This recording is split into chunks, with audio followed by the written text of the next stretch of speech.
Hello everyone, welcome back once again to Psycho IAS. So in today's video, we are gonna start and discuss all the previous year questions that have been asked from the topic learning topic 6 of UPSC syllabus. तो आज के इस video में हम देखने वाले हैं बहुत ही इंपॉर्टेंट जो हमने कवर किया था पिछली क्लास के अंदर हमारे टॉपिक लर्निंग से उसके बारे में हम देखने वाले हैं किस प्रकार से सवाल आते हैं और क्या केवल हम उस छोटे से लेक्चर के बेस पे हम क्या उस चीज़ को पढ़ पा रहे हैं कर पा रहे हैं या फिर हम नहीं कर पा रहे हैं। ओके सबसे पहले साल 2014 का पीवाईक्यू आपके 10 मार्क्स के लिए सामाजिक अधिगम और अनुकूलन के बीच विभेदन कीजिए। Distinguish between social learning and conditioning, these two are different things.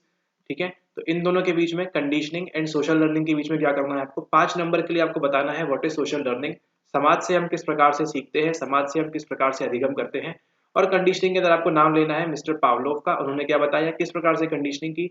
And in दोनों के बीच क्या बताना है आपको, डिफरेंस करना है, विभेद करना है इन दोनों के बीच, डिस्क्रिमिनेट करना है, वही विभेदन जो हम करते हैं लर्निंग के अंदर। ठीक है, तो ये है आपका 10 मार्क्स का सवाल। ठीक है, 10 मार्क्स का सवाल, distinguish between social learning Bandura Vygotsky Vygotsky and conditioning.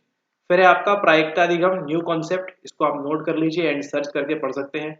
Distinctive features of probability learning, ये क्या होती है, how useful it is in real life.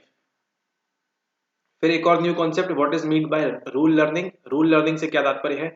Describe some important rules along with description of the concepts related to each rule, तो प्रत्येक नियम से संबंधित क्या करना है हमको, उनका वर्णन भी करना है जो उनसे जुड़ी क्या है संकल्पनाएं हैं। फिर हम बात करेंगे ये आपके साल 2015 की। साल 2015 में 10 मार्क्स का और 15 मार्क्स का सवाल क्या पूछा गया, review Bandura's social learning theory and evaluate its impact on understanding aggression as a result of media generated violence. काफी इजी सा सवाल है, बस इसको लिख ले हम अच्छे से। और evaluate the notion of programme learning, क्या होती है प्रोग्राम लर्निंग, एक के बाद एक learning. And describe it's relevance for modern day education with suitable example, ये भी 10 मार्क्स का है। तो ये सवाल तो काफी इजी है। ठीक है, ये भी इजी है कि प्रोग्राम लर्निंग क्या होती है उसके बारे में बताना है हमको। यहाँ बताना है हमको बंडूरा की सोशल लर्निंग थ्योरी के बारे में। यहाँ पे आपको मेंशन करना है वो बोबो डॉल एक्सपेरिमेंट का। ठीक है, ताकि आपको क्या मिले, एक अच्छा एग्जाम्पल मिले अपने आंसर में कोड करने के लिए। ठीक है, तो ये भी उस लेक्चर से आप कर सकते थे कि सोशल लर्निंग किस प्रकार से होती है। ठीक है, हम बच्चे जो है समाज को देख के सीखते हैं और किस प्रकार से आक्रामकता उनके अंदर आती है, एग्रेशन उनके अंदर आता है, जो मीडिया आजकल क्या दिखा रहा है, वायलेंस दिखा रहा है। ठीक है, ये है आपका 15 मार्क्स का। बच्चा जो है आईएसआई और आतंकवाद जो है वो पूरी तरह से उसको एक्सेस मिल चुका है, तो जितना ज्यादा वो दिखेगा कि लोगों को गले काटते हुए वो सब चीजें जो मीडिया में दिखाया जाता है। ठीक है, इसने एक समूह ने एक ग्रुप ने दूसरे ग्रुप को मारा, क्यों मारा, कैसे मारा, है ना, वो सब चीजें क्या करेगा वो बच्चा सीखता जाएगा। ये सब आपको मेंशन करना है यहाँ पे 15 मार्क्स के लिए। ओके, अब चलते हैं नेक्स्ट सवाल के ऊपर। अगला सवाल यहाँ से पूछ रहा है, क्लासिकी अनुबंधन के संज्ञानात्मक उपागम से अपनी अभिज्ञता दर्शाइए और वर्णन कीजिए कि कैसे क्लासिकी अनुबंधन सिद्धांतों का उपयोग दिन प्रतिदिन की समस्याओं को हल करने में किया जा सकता है। 20 नंबर का सवाल एक और बार। Show your acquaintance with the cognitive approach to classical conditioning, classical conditioning की कॉग्निटिव अप्रोच क्या कहती है। And describe how classical conditioning principle, हम किस प्रकार क्लासिकल कंडीशनिंग मतलब यूसीएस, सीएस और यूआरसीआर, किस प्रकार से हम इनकी हेल्प से हम क्या कर सकते हैं, डे टू डे में अपनी जो प्रॉब्लम्स है उनको हम सॉल्व कर सकते हैं। फिर है how far do you agree with the contention that a more preferred activity Premack can be used to reinforce a less preferred activity. यहाँ किसकी बात कर रहे हैं, यहाँ बात कर रहे हैं आपके पीपी की, यानी कि प्रीमैक प्रिंसिपल की।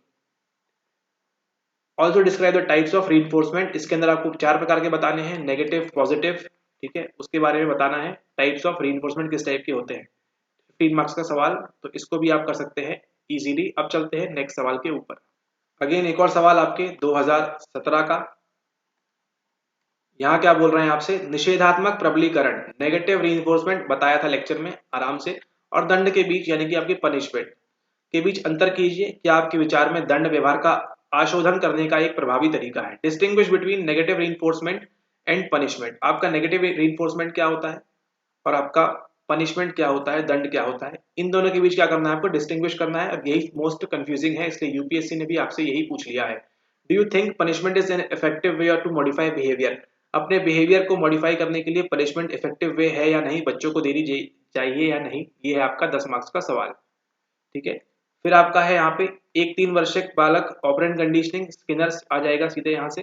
Technique for toilet training to a 3 year old boy, 3 साल के बच्चे को आप किस तरह ऑपरेंट कंडीशनिंग करा के क्या कराएंगे उसको आप, क्रिया प्रसूत अनुकूलन तकनीक का किस प्रकार अनुप्रयोग करेंगे, किसके लिए, एक 3 वर्ष के बालक को शौचालय का प्रशिक्षण देने के लिए कि वो बच्चा जो है वो कहाँ जाए, टॉयलेट में जाए, टॉयलेट ट्रेनिंग देंगे उसको, किस प्रकार से आप वहाँ पे ऑपरेंट कंडीशनिंग का इस्तेमाल करेंगे। ठीक है, ये है आपका सवाल 2017 का। ठीक है, तो इस प्रकार हमने देखा कि एक लेक्चर से आप कई सारे सवाल बना सकते हैं, सवाल आपको इजीली सॉल्व आप कर सकते हैं।